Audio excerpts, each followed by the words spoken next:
Najib et ses amis sont marocains et ils ne jeûnent pas durant le ramadan, le mois de carême durant lequel les croyants doivent s'abstenir de manger, boire, fumer et avoir des relations sexuelles du lever au coucher du soleil est l'un des 5 piliers de l'islam. L'ensemble de la société marocaine s'y conforme. Eux refusent cette obligation et militent pour vivre leur choix ouvertement. Parce que tu es marocain, on te considère comme étant musulman par hérédité, par ta famille. Et ça, c'est un gros problème.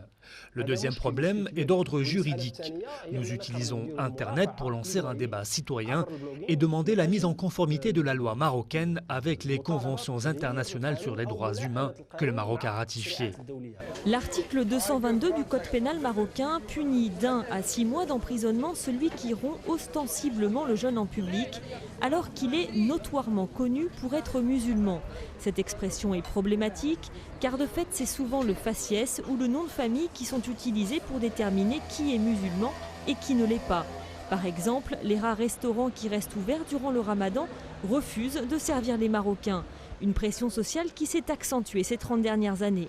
Avant, on pouvait dire qu'on ne jeûnait pas, on pouvait montrer qu'on ne jeûnait pas. Par exemple, à l'université, les gens pouvaient se permettre de fumer. Mais depuis les années 80, il y a une instrumentalisation très forte de la religion, et pas uniquement du côté de l'État, du côté aussi des acteurs dits islamistes. Aujourd'hui, la plupart de ceux qui ne jeûnent pas n'osent pas l'avouer ouvertement.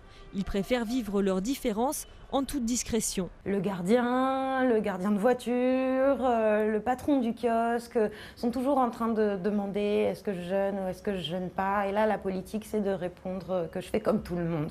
Vis-à-vis des amis, j'ai aucune gêne à dire que je ne jeûne pas. Ils le savent.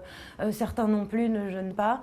L'an dernier, plusieurs personnes avaient été interpellées alors qu'elles s'apprêtaient à briser le jeûne en organisant un pique-nique à midi dans un jardin public.